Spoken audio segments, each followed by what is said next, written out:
Good morning, everybody. We are here at the Missouri Botanical Garden getting ready to give you guys another virtual live tour. It's a really nice warm day today and some more of our trees have started blooming. Right across from me is Cassidy standing underneath the crabapples, which are in full bloom right now. So we'll walk under these and we'll walk through the Kemper Center today and take you around some other areas of the garden as well. Now these crabapples always go pretty early, but if you have crabapples in your yard or in your neighborhood, they're probably just starting to show a little color in those buds. But these are just at their absolute peak right now.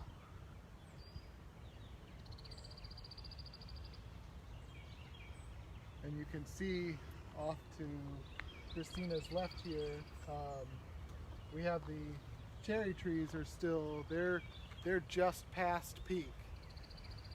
And so there's always this sort of magical day or two in the spring when the cherries are still in flower and coming off their peak, and then this allée of crabapples really hits its peak. So just the burst of white and pink is really striking in this particular area, and it's something that only happens 1 or 2 days every spring.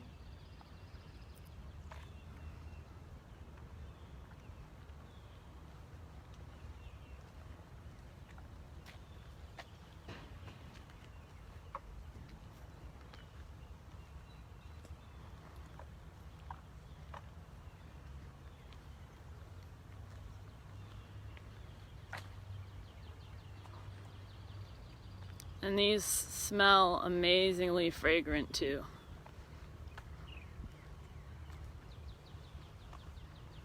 The sun is really bringing out that smell too.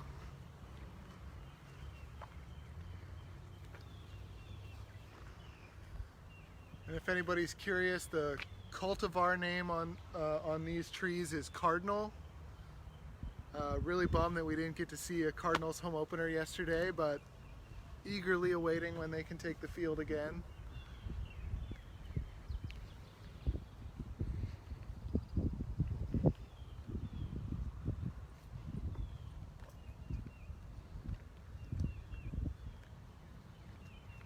And you can see that red tulip back there. The tulips are finally starting to open. There's bees everywhere. They're really happy right now.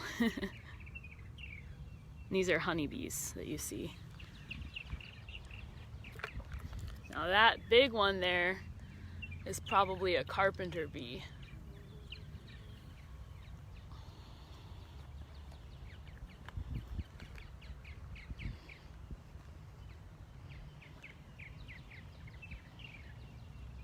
And these daffodils are really opened up. Big and bright right now.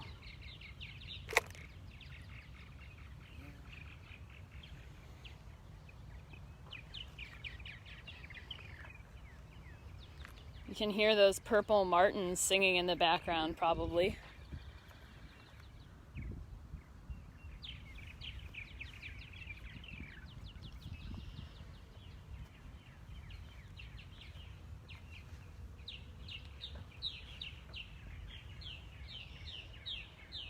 Actually, if you can come over here, you can see them in the house.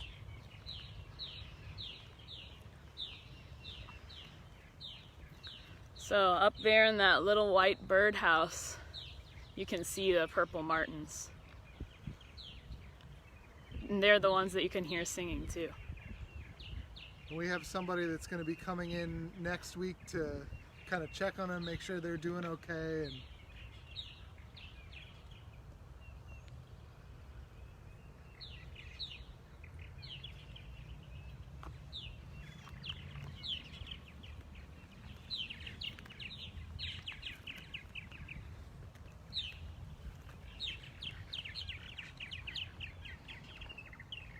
Some more hyacinths here. And up ahead, you can see that burst of red. That's the tulips. Here we'll get up close to some of those.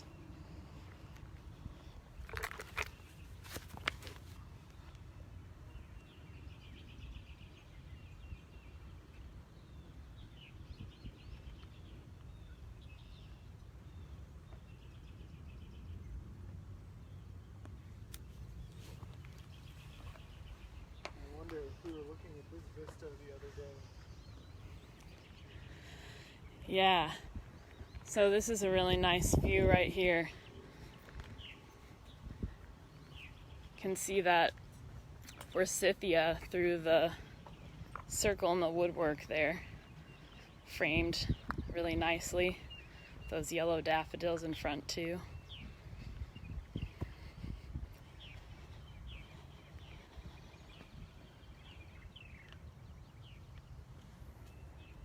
We visited this flower bed, I think, last week on a virtual tour. And if you guys tuned into that one, you can see how much more everything else has bloomed since then. Well, here we've got a few more carpenter bees. Those big fuzzy ones.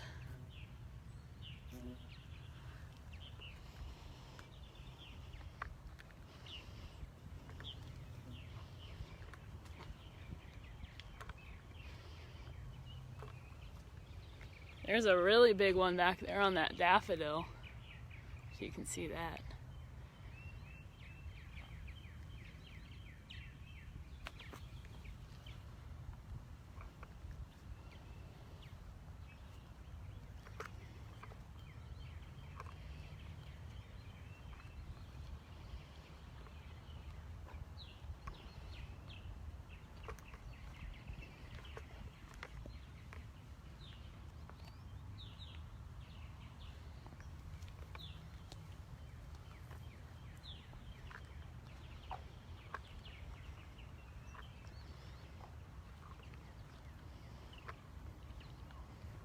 There's a really pretty variety of tulip.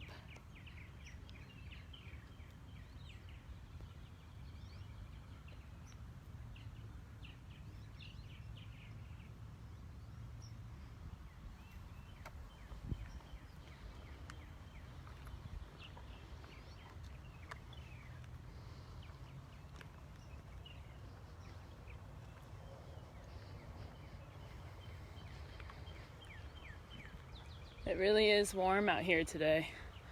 Good day to go sit out on your porch or walk around the block. The long sleeve shirt on, it feels like it's summertime.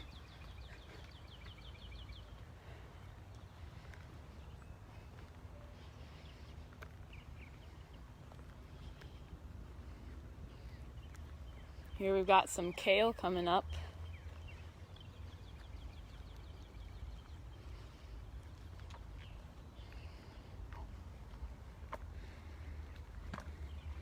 A lot of tulips back here.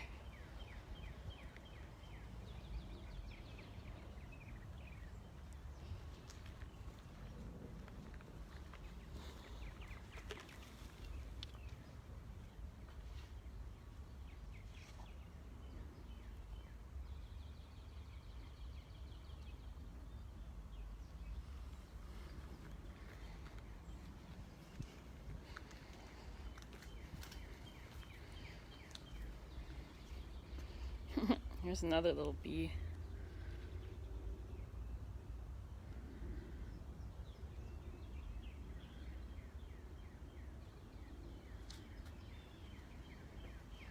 And hyacinths. Wow, it looks like the bees really like this one. And these are really fragrant too.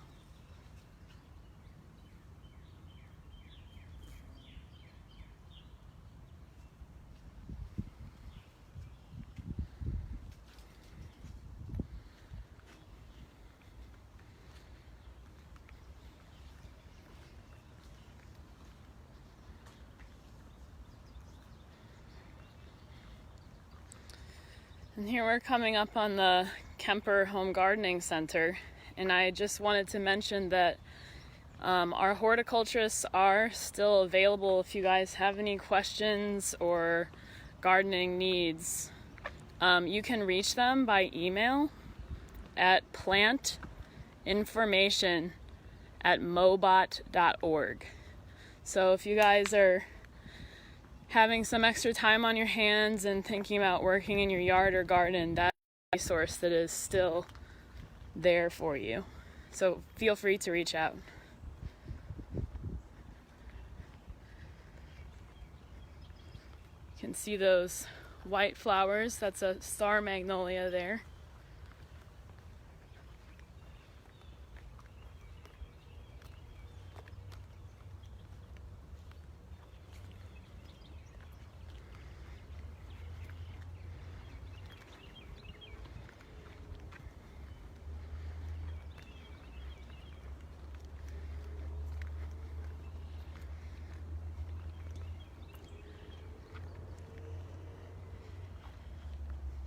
And here, another really beautiful tulip display in full bloom.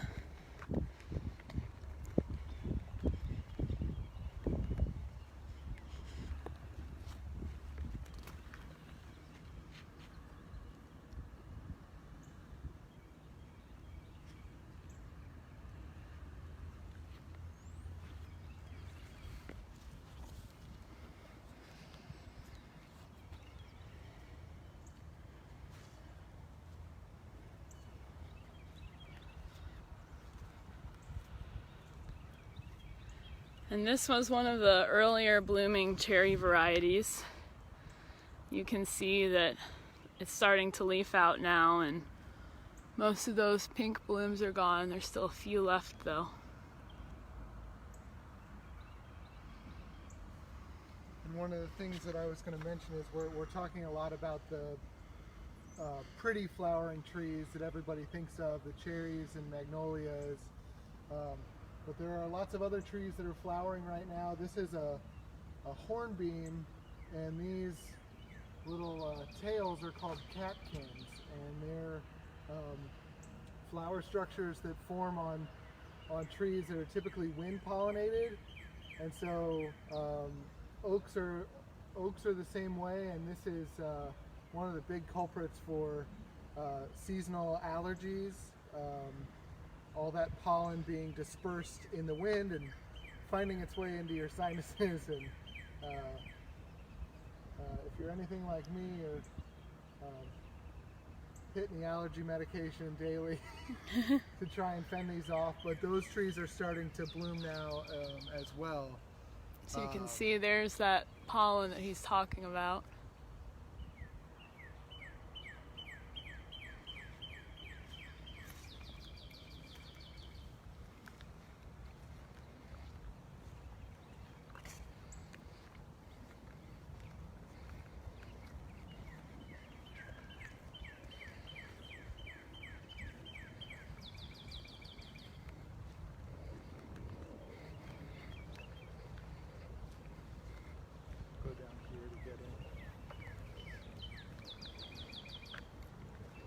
We could walk past this redbud here. Yeah. I'm gonna take you guys past this redbud. Starting to show its color.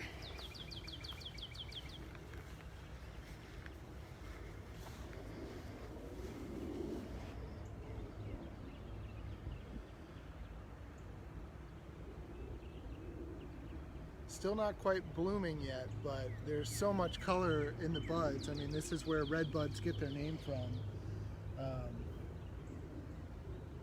You can see that sort of bright pink on the tip of the bud is the actual flower.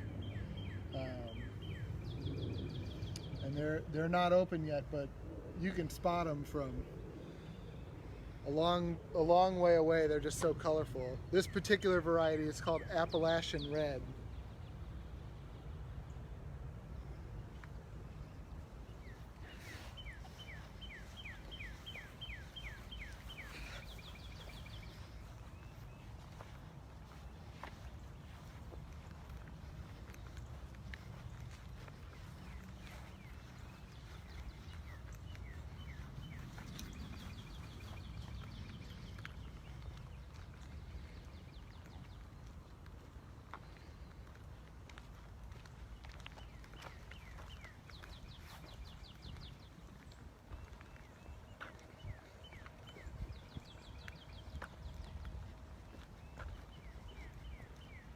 Now we're gonna take you guys in the children's garden, which there is a lot to see back there. It'll be a bit loud for a second, so pardon that noise.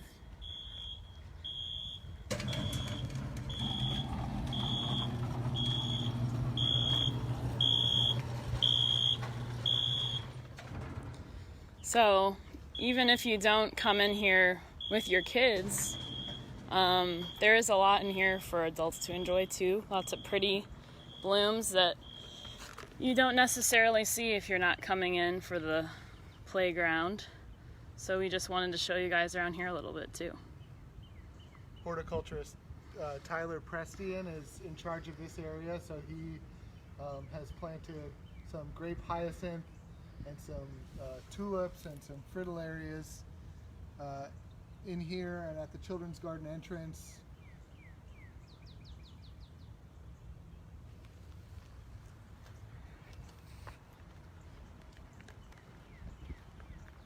If we go this way, we can.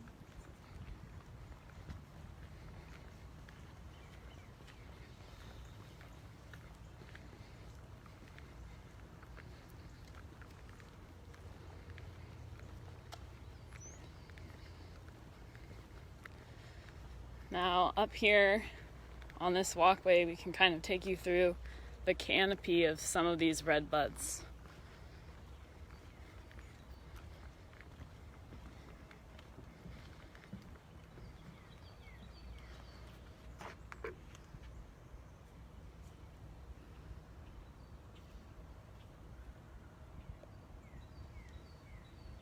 Oops.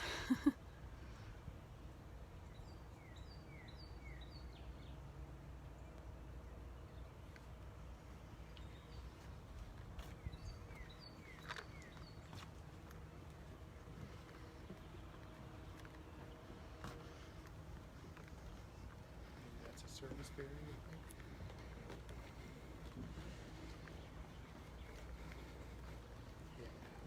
think. And up here on the left, this is a service berry.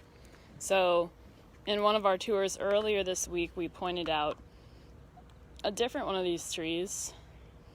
And it was not quite as in bloom as this one is now. So it may just be that this one gets more sun, or it might be that that one has also bloomed more by now too.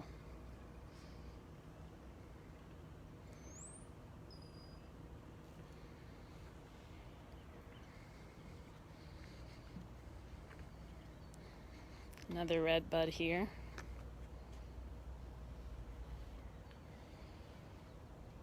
You know, and Kristina mentioned earlier people that have come through the children's garden with their kids. We know a lot of people, myself included. I bring my daughter here to play all the time. But even if you aren't here trying to entertain a 4-year-old, it's still worth a walk through when we are reopened and you can come to the garden and visit. There's a whole bunch of native plants in here. The wildlife really love it, and so it's worth a walk even if you're not here with kids. We have all these great Osage orange trees here. These were actually planted while Henry Shaw was still alive and owning and planning out his garden. These actually led from what's now Vandevenner up to Tower Grove House, and so this historic line of trees is still here. Kristina did a great piece on our blog about Osage oranges, so if you go to discoverandshare.org you can check that out and all the other stories that we're writing on there. And you can see the most distinct thing about these trees is those brainy looking big green fruits in the fall, but you can see that their bark has a very distinct orangish undertone to it as well. So that's one way to identify them.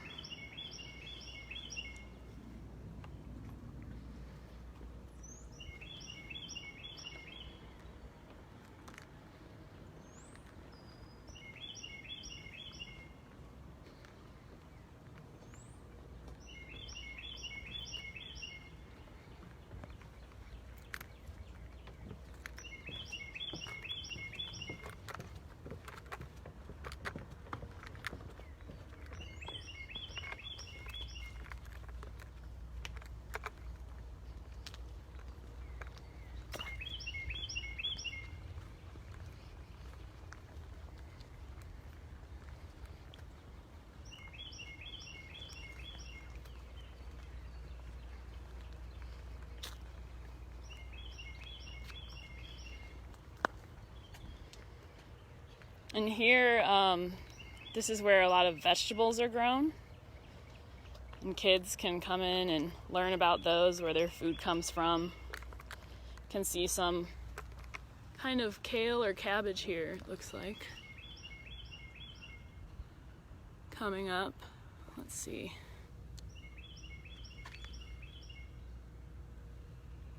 I think that's kale.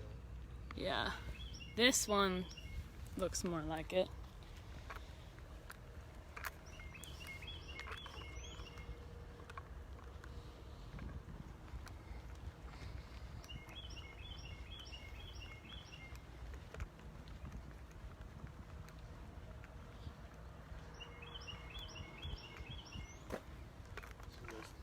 Double daffodils.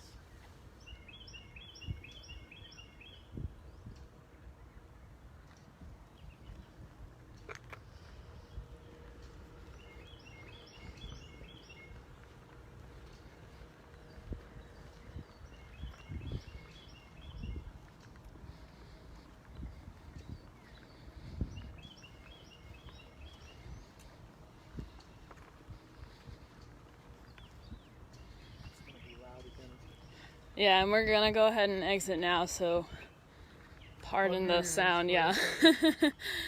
Wow, this gate is opening. As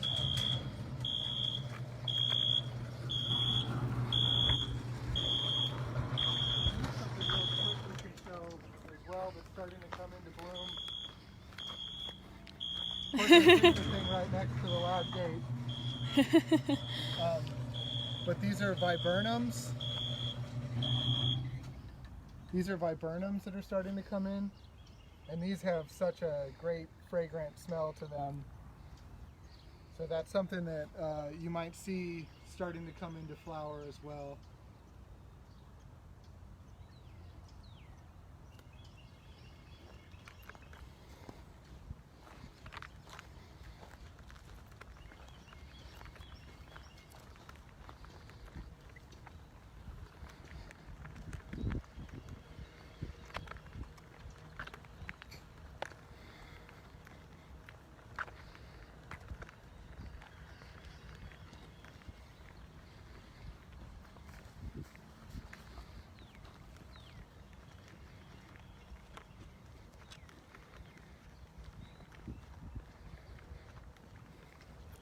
Can see that color up there in the canopy. That's more redbuds on our left.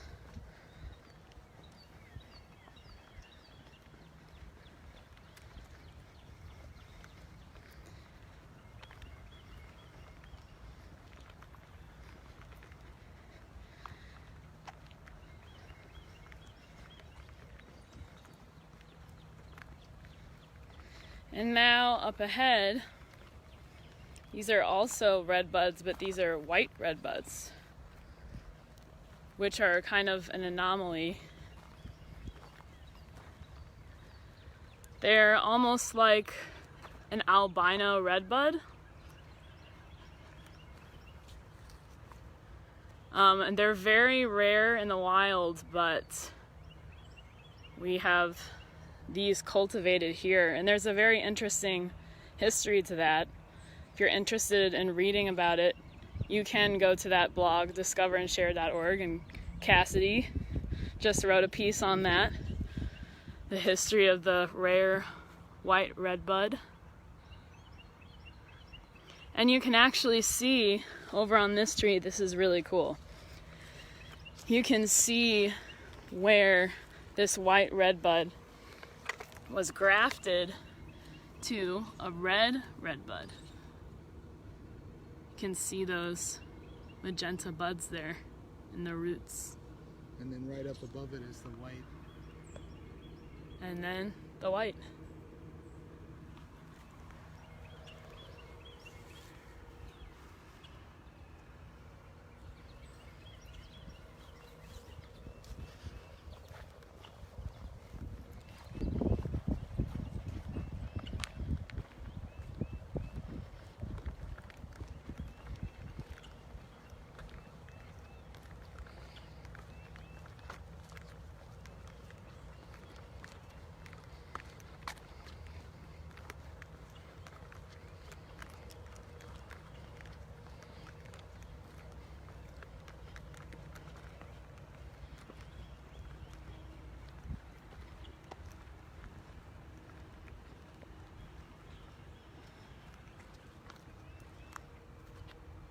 And here's that serviceberry that we were at the other day.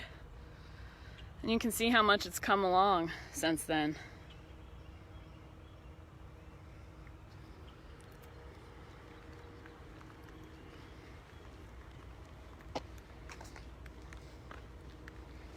I would mention as well to people that are tuned in, if you have any questions about what's in bloom, places that you'd like us to visit, even if we don't get to those areas today.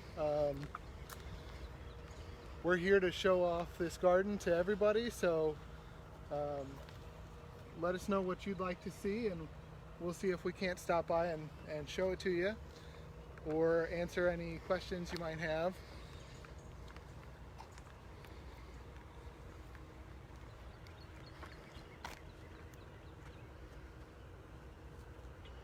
It's another star magnolia here. You can see it's starting to leaf out and lose some of its petals. You can see on the ground here.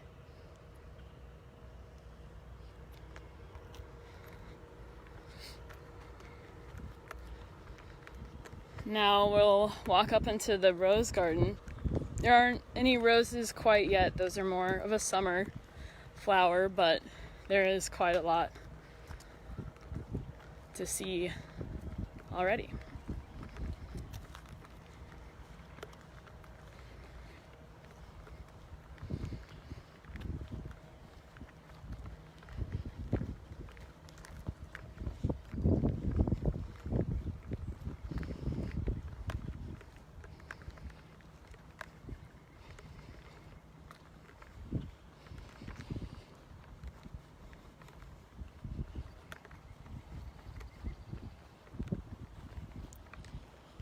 Some daffodils, more hyacinth.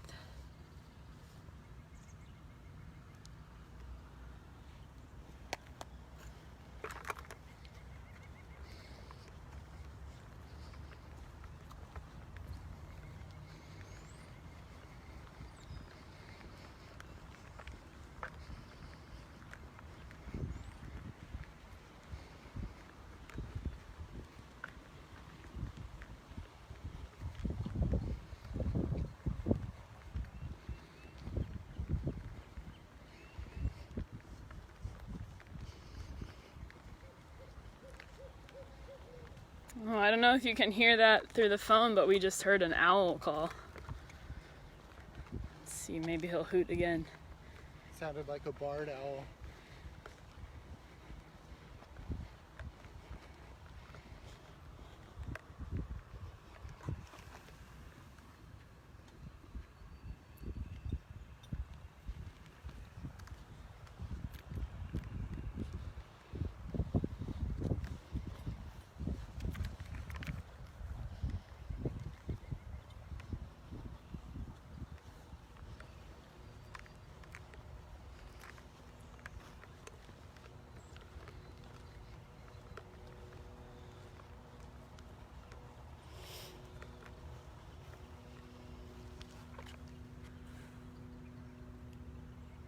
And in addition to the roses that are one of the plant collections that makes this part of the garden so spectacular when they're in bloom, there are also quite a bit of azaleas and rhododendrons along the edges here. Those are not in yet. You can see there's no color on those, but that's another big colorful bloom that we're watching, and hopefully by the time they bloom we'll be open, but if not, we'll make sure we show them to you virtually like we have been with everything else. You're not really missing anything on that front yet with the azaleas and rhododendrons, other than a few early blooming varieties that are showing some color.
Why don't we walk back over to the crabapples and show those again for anyone who tuned in late.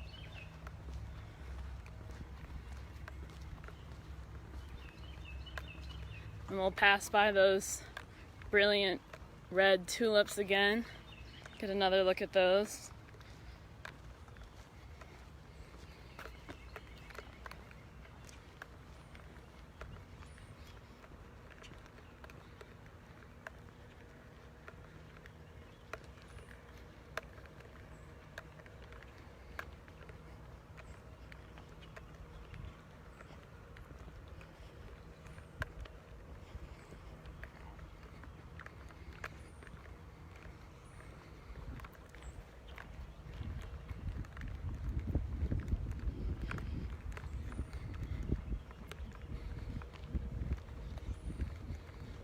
Bit of a breeze picking up now. Feels good. It feels good. And feels like maybe some more clouds are blowing in. It's still very bright out here, but a little less direct sun. Yeah, let's pause on these tulips again.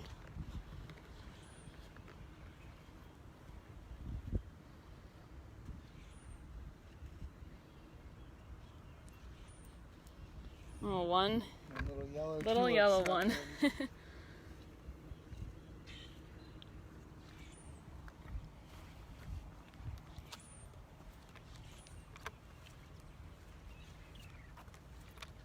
And I'll just mention again for anyone who tuned in late while we're here by the Kemper Center, that if you have any questions while you're working in your yard or garden, you can always still email plantinformation@mobot.org with any questions. Even though we're closed, we are still here to help. So don't hesitate to reach out.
And here you can see as we round the corner what Cassidy was talking about earlier.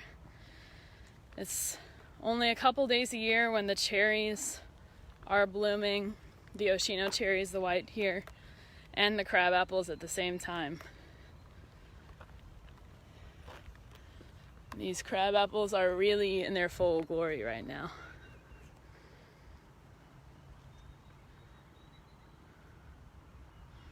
We'll walk through them one more time while they're looking their best.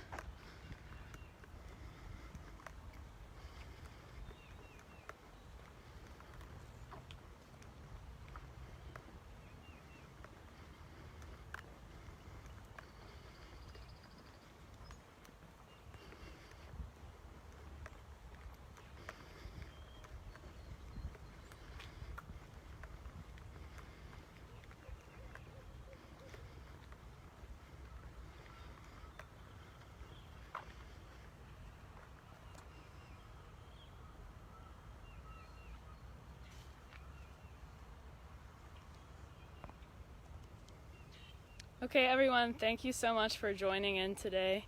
We will be back with more tours as more starts blooming. I'm Kristina.